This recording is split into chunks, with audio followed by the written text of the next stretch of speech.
Welcome to Education in the Community. I am your host, the Reverend Robert R.McKnight, and we have as our special guests two outstanding young scholars, artists, mentors, etc.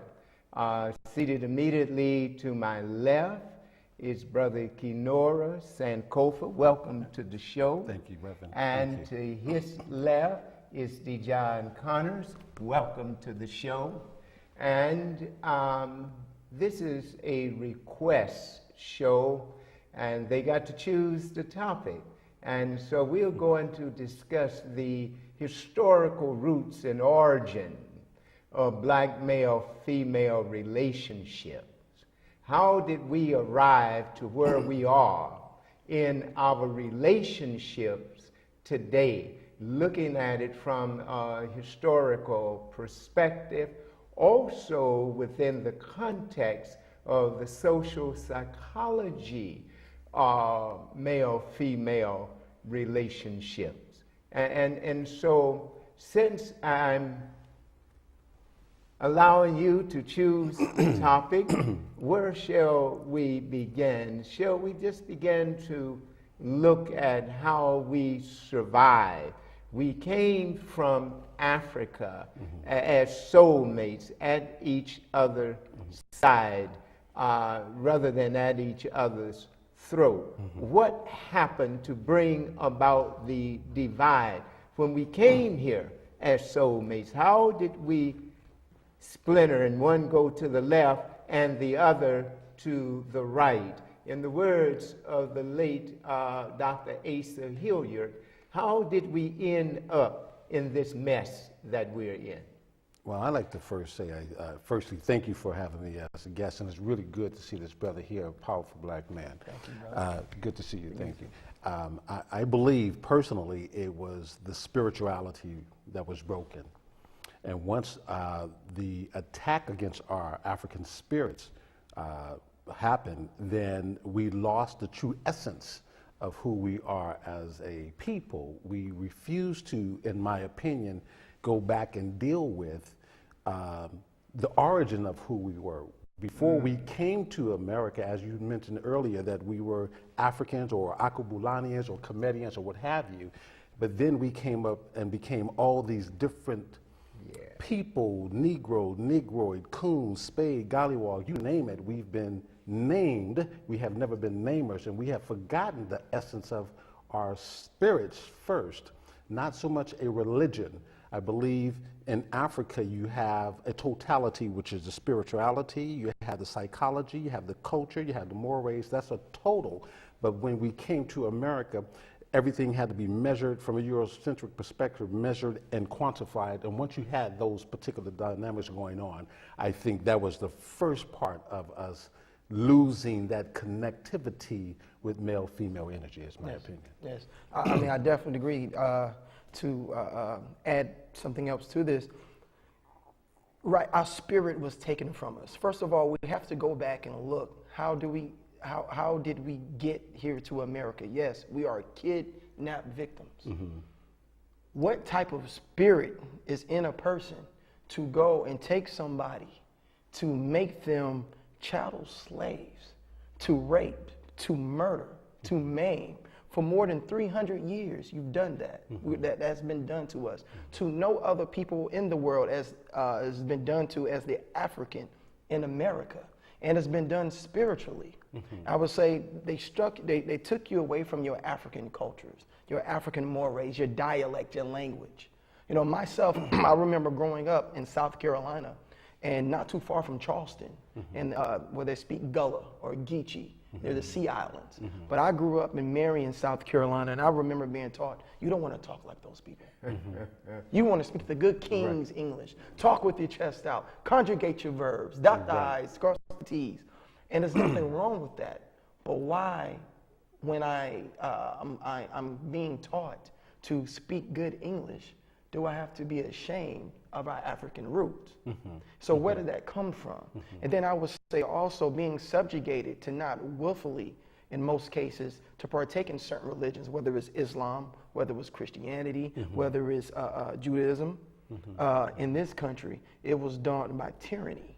And so with that also, taking away some of your African folklores and your cultures and your mores, you started uplifting European history and ideology. Right, Because right. even though in Revelations it tells you that Jesus does look like you, Right. and in Psalms 82, you are a God and you are of his image, we're still seeing a pale European face as our Messiah. Many of our people don't believe that has anything to do with what's going on today. It So does.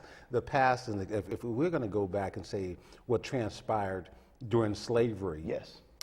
If you're saying, and from my understanding, that it has everything that's going on today right now with black male-female relationship, Yes. people are going to really say that's crazy. It's got nothing to do with what's going on. But wait a minute. That's true. That is absolutely true. That is absolutely true. But in his book, Breaking the Chains of Psychological Slavery, Yes. Dr. Naeem Akbar Yes, sir. addresses this very issue when he talks about the family and when he talks about what happened during that horrendous period of our captivity. Yes. And when I refer to that period, I like to make the distinction frequently and consciously. I like to say captives because they brought no slaves over here from the continent. Right. So we're enslaved, in other Kidnap words. victims. That's right. We were held in captivity. And very little has changed. You said that we lost our African spirituality. We lost that African spirit. Yes. Forgive me, the name evades me at this time. But recently, one of our scholars was saying that the purpose of prisons today is not to rehabilitate. That's right. But the purpose of prisons today is to break the spirit of those who are incarcerated. So you go in as an African male, but when you come out, you have lost all connection with your community and those who are like you because they have taken away your spirit. I say that is happening even before we go into prison in many cases. When we look within the community, we have lost that. We have been broken. The black male spirit has been broken so badly. That's agreement. And so I believe it's happening. It is happening before it goes to the prison, but it's actually going deeper, and we're unable in some cases to reconnect with our manhood because during the 70s, if a family just wanted to get welfare, for example. Yes. Speak on it. The male had to be out of the house. There could not be a pair of shoes under the bed if the family were to get welfare. That meant we had to break this family up, and it's been happening ever since we left Africa. And if we don't recognize what is happening with us at this moment in time, Dr. Frances Quest Welsing says it very well in her book, The ISIS Paper. And when we start looking at the dynamics of what can cause our demise and genocide, single household parenting, high incarceration rate, homosexuality. I'm not knocking anyone who may have these, that may be gay and or lesbian, but the fact I'm speaking primarily from a black experience, these particular things, Also Planned Parenthood, throw that in there. we have Margaret to Sanger. we have to look at all, and then you look at the attack on the black male and the crime when we're talking about police brutality, and then on top of that we have black on black crime. So when you take all of those individual dynamics, if we are not careful, and then we haven't even thrown in the spirituality, Most definitely. we haven't thrown in the psychology. If we take all of those dynamics, is it possible that our race will not be here 100 years from now? Let me throw this in before Brother DeJohn comes in and shares with us. We cannot overlook the fact that we are a very resilient people. Most That's definitely. true. And so I believe that due to that resiliency, Sterling Brown has a poem out. The black men keep coming on. They're growing stronger. I do believe that the seed is being planted. Okay. That in the generations to come, with young brothers like yourself, it's going to bear fruit. Yes. And that we will come back. Yes.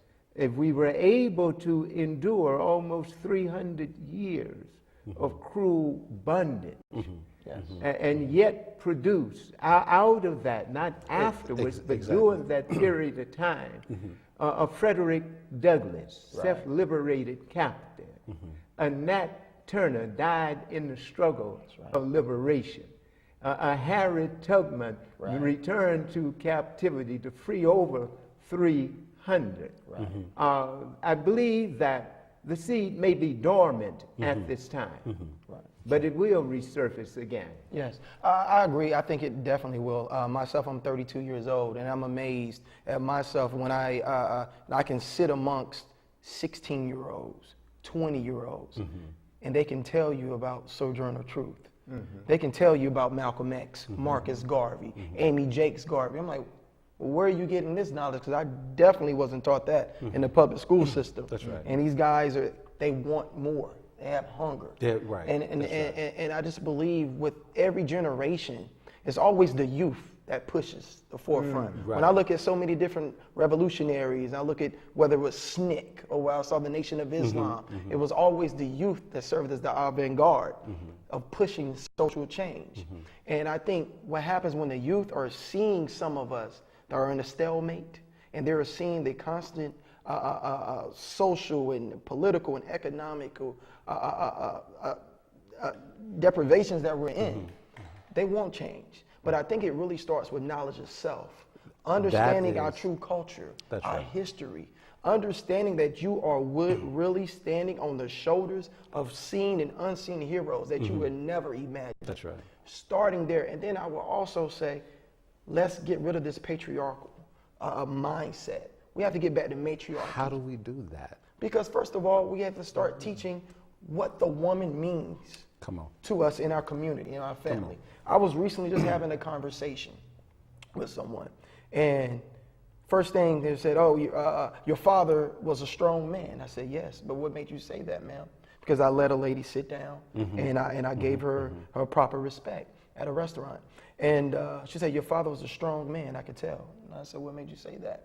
She said, what were your mannerisms? I said, well, you're right, but I have a strong mother as well. You see, my father didn't run the household, and my mother didn't either. It was called something like my aunt. That's in ancient right. Kemet. It's that that balance. That's that, because that's that male-female I'm half energy. man, half woman. Right. 23 chromosomes from mother, 23 from my father. That's right. I remember as a kid going to my father, hey, Pop, can I go to the game? No, you made a C on your test. You can't go. Okay. Hey, Mom, you know I've been working hard. I did all my chores around here. Mom, can I go to the game? What did your father say? Okay, 'cause I'm trying to play the balance between the two. That's right. And see, they were a union. That's right. And you can't separate the two because and that's what happened. That you hit it right on the head. That is the point that's with the black male-female relationship. Pre us coming to the Americas, if we were out in the fields, the male was out in the fields working, chopping down trees, hunting, whatever it was. Right. The female was at the home. That's right. And so when we speak of head of household, is it not correct to say that the woman really truly was and is the head of the household? She's the because first teacher. male, She's the first healer. You know, when I was sick, I didn't say, hey, Dad, I'm sick. Mom, can you do something for me? You know what I mean? Right. You know, later on, I go to appreciate, hey, Pops, thanks for the light. So when I'm studying and doing my work, thanks for validating my manhood. But when you're sick, you go to your mother. I mean, it's... she's the nurturer. She's the nurturer. You think about it, when a child is first born, they don't reach for the father. They reach for their mother. That's right. Because of... It's an automatic biological. There you that's go. right. 9 months. That's why right. we have belly buttons, because they're showing that a woman preceded you. Right. And when we lost that respect for the woman, I think also, I mean, after even post-slavery, I'm saying post-slavery, losing that respect for a woman. you know, the mindset of that she's secondary but necessary. You know, even in religious terms, yeah, she may have came from your rib. She came from your rib. But guess what? Nobody part is secondary. That's right. What's more important, your lungs, your heart? That's right. Well, I need all of it to That's survive. Right. That's right. And you know, and I can say as a man, I've had strong women in my family, 2 grandmothers that are still living, that are strong, who respected their husbands and vice versa. My mother, you know, respects my father. Right. And we have to understand that we cannot let economics, because we live in this capitalist society, because we were chattel slaves for over 300 years where money was made off our black backs and nothing was given back to us. So we cannot play that game and let money, education come in within our relationships to validate our worth. And so I we see have that to happen. understand what that education is. Whose education? Because I believe part of the problem is what we talked about earlier was the spirituality, which is the one of the first things, but then the education and the type of education. If we continue to send our kids to these schools, public schools, or whatever school that's giving them a Eurocentric way of life and thought process, then we're perpetuating the situation. We can't fight the system if we're being fed by the system the same information. For sure. You see, but you must also understand textbook definition that the objective of education is to do just what you said. It's a process of perpetuation. The textbook says in graduate school that the objective of education is for the perpetuation of the values of the society in which one lives. So if you live in a society where you are oppressed, then the point of your education, and in the words of Dr. Francis Cress Welsing, is that you become an agent of your own oppression. Yes. So how do And you so get the we people? have to develop our own system. Like There Stockholm you go. syndrome. That's it. Taking on the characteristics. Yeah. Stockholm, you Stockholm, absolutely yes, sir. correct. I really feel that it's just paramount that we have this knowledge of self, and that we really, to go one step further, because there are some of us who have knowledge of self and understand, when I'm talking about the Dr. Ivan Van Sertima's, the Frantz Fanon's, the Kwame Nkrumah's, who even who devoted their lives to social change, uplifting our race. That's right. And like Brother Malcolm said on May 5th, 1962 in LA, the most degraded person, unprotected person in this world is the black woman. So brothers, if you know that, why don't you have a black woman as your queen? Sheikh Anta Diop, you teach us in civilization of barbarism, of all our greatness, of the ancient Comedians or known Egyptians, how they were black, that we are the mothers and fathers of civilization. But we have to understand politically what it means to have that black queen by your side.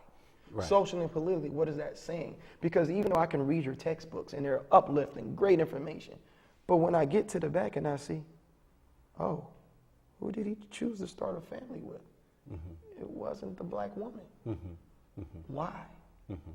Because I think they do have the knowledge of self, because obviously a lot of us are their students, reading their work, their textbook, but I don't think they understand politically what it means to really say I'm African.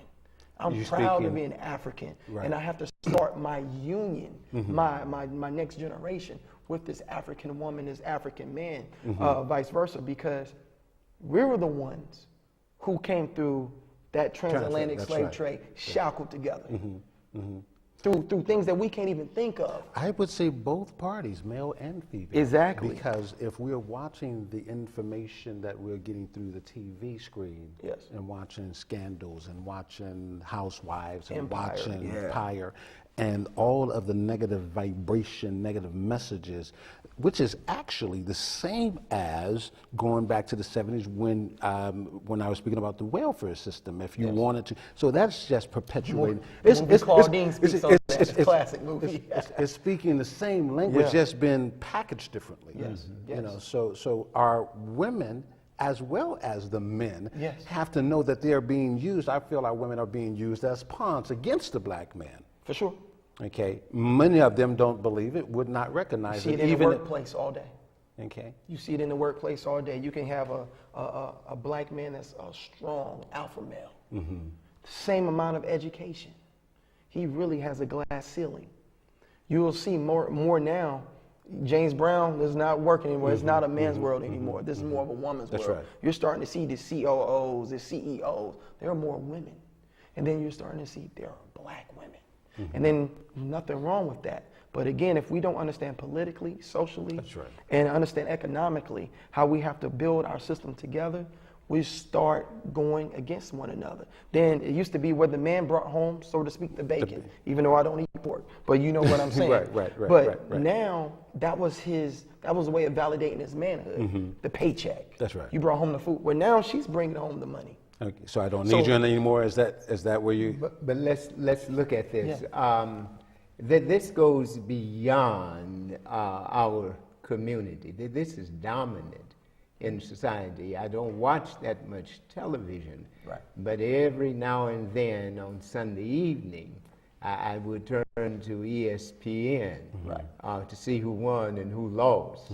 And all of the shows that they show that are coming on, even if I can catch the last game on Sunday, the superhero or heroine, it is no longer a man, and this is planting something within the subconscious of all of the people that the paradigm in terms of family is changing. But you see, it is compounded when it comes to African American families because of the historical absence, and it was prevented during that period of, they say 1619, we won't argue with that date, till 1865. And then right after that period, the institutions that we set about to rebuild were the church and the family, and then the schools. These were our three primary institutions, and we did a marvelous job in reconnecting the family and in building our own institutions in terms of our spirituality and in terms of education. A marvelous job. But then came that period of we did not demonstrate for the right things. The demonstration was around jobs, etc. When right here in Berkeley, I can remember, and I'm not talking about the 40s or the 50s, I'm talking about the 60s, when they were boycotting, picketing Bank of America and Wells Fargo because they didn't hire any black people on any level. And then all of a sudden you went to bed and you woke up and we were bank presidents, etc., and so forth, primarily our women. Because up until the late 60s, the role of most women in this society was that as home executives or housewives. And it was only in the mid-60s that they began to work outside of the household. For our women, they began to work outside of someone else's household and able to enter into corporate America. And that did something to the family.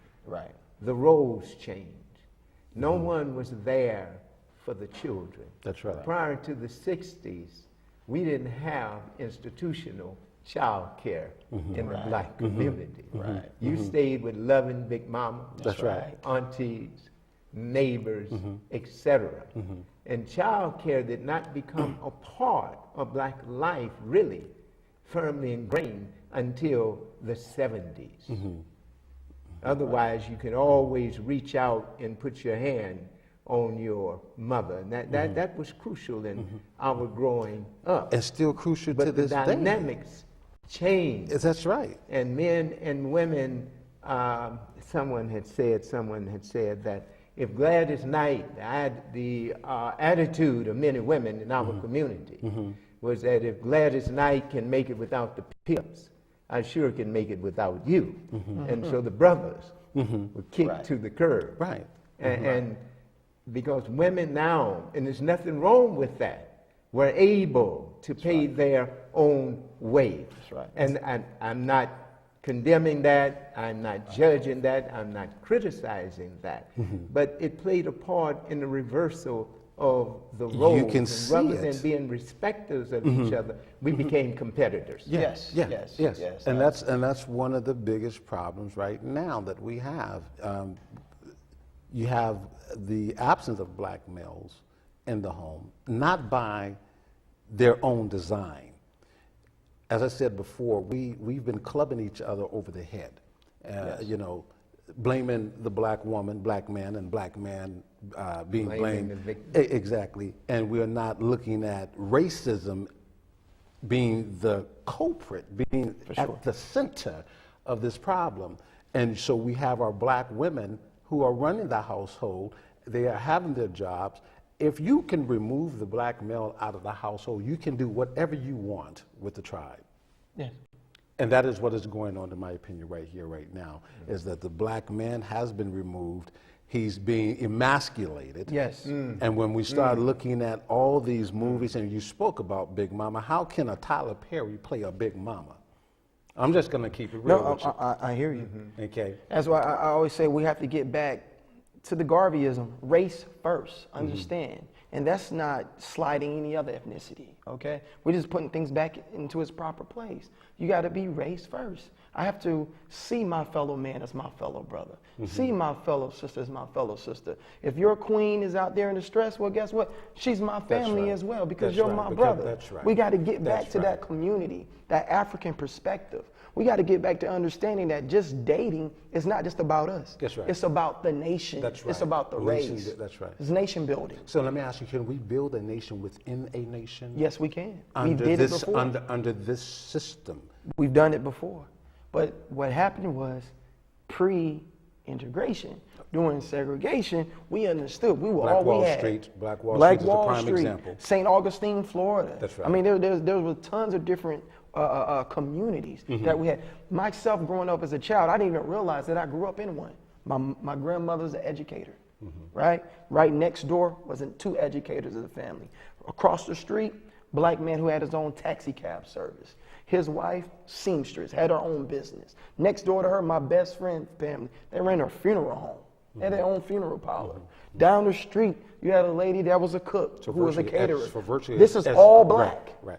I just think that was my Entrepreneurship life. is But pretty you much. see, this was out of necessity. That's right. Right. That we had these Right. self-contained communities. Right. Later, the late Honorable Elijah Muhammad Right. was speaking about self-help programs. Right. That wasn't anything new.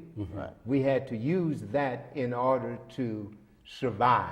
Yes. And we're going to have to come back to this. I don't know why, just when we get to the heart of the discussion, it's time to bid our audience farewell. Right. But what I want to do is thank both of you for being on the show. And as soon as your schedule allows, we need to take up from where we left off rather than starting at the beginning again. Okay. I look Because forward. we are just now looking beyond the symptoms at the cause. And if you're going to eradicate a condition, you have to look at the cause. That's right. And not deal with the symptoms. That's right. And so with that, we want to thank our audience for inviting us into their households. And so until next time, this is Reverend McKnight saying, we'll see you then. Yeah. And I mean, it's clearly immigration. No, but you have to understand Dr. King, according to him,